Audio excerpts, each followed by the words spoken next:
Today we talk about, is it possible to get a boy or a girl when trying to get pregnant?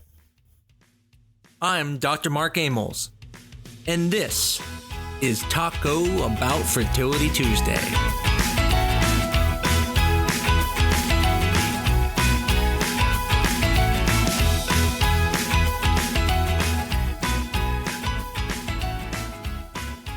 Since the beginning of time, humans have always been trying to figure out how to make a baby, a boy or a girl, and what can you do to influence that. The good news is there is a way that you can determine if you're going to have a girl or a boy prior to getting pregnant. The question is, how easy is it to do that? So let's start with the things that we know don't work. There is no sex position that you can be in that will cause you to get a boy or a girl. Matter of fact, taking even a step back further, no men only make boys or only make girls. Men make exactly the same amount of male sperm as they do female sperm. And that's because the sperm come from the chromosomes. And men have XY chromosomes, which means when the gametes split, they break into an X and to a Y sperm, and then those are copied. Whereas when women's cells split, they have XX chromosome that will split into X and X. Now you'll hear some people say sperm of males swims faster and things like that, but it's just not true. And since you can't affect the DNA splitting, and you're going to always have the same amount of male and female sperm, that also means no foods can cause you to have more male or female. Now the question comes up is, we all know someone who has either 4 girls or 5 boys, and they're always trying for that other sex. And the question is, how does that happen? If it's always 50% chance, then how does that happen? And the simple answer is that the sample size is very small. Meaning, if you only try 8 times, then yes, the chances of getting the same sex does go down, but it's really not that extraordinary of a number. If you think about it, a quarter is a 50% chance of heads or tails, and you flip the quarter 5 times and you got 5 heads, you wouldn't freak out and think, oh my God, what's going on with the world? These statistics are crazy. But instead you would say, well, I only flipped it 5 times. But if you kept flipping that quarter for, let's say, 50 times or 100 times, you wouldn't expect it to land heads every time. That would be almost impossible.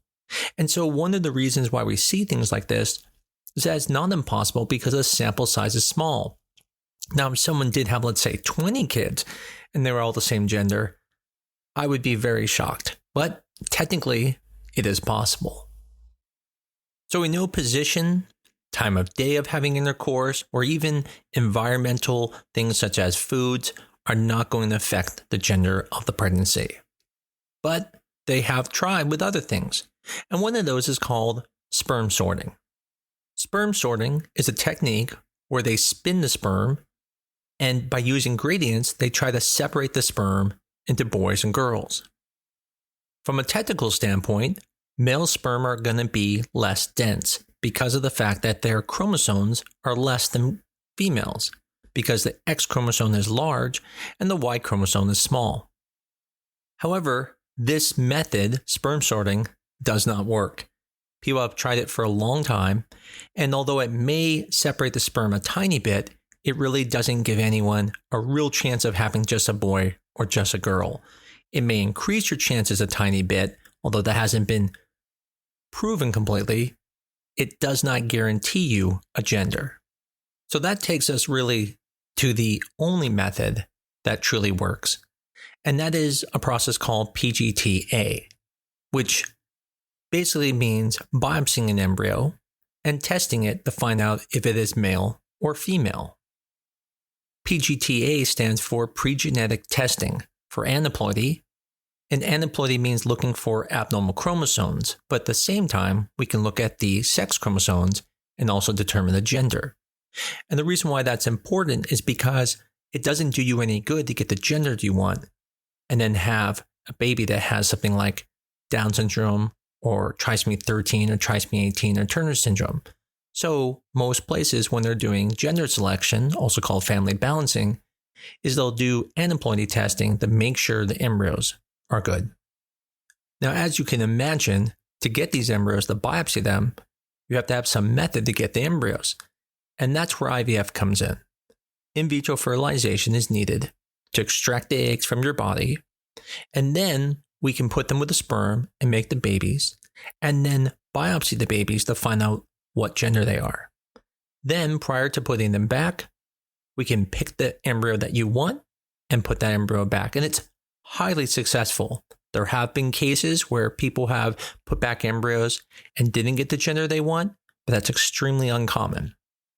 And most of that is likely due to either some type of error or due to inadequacies of the testing, as well as the test not being perfect. It's important to remember we're not testing the baby, we're testing the placenta cells. And so theoretically, there could be cells of the placenta that don't represent the baby completely.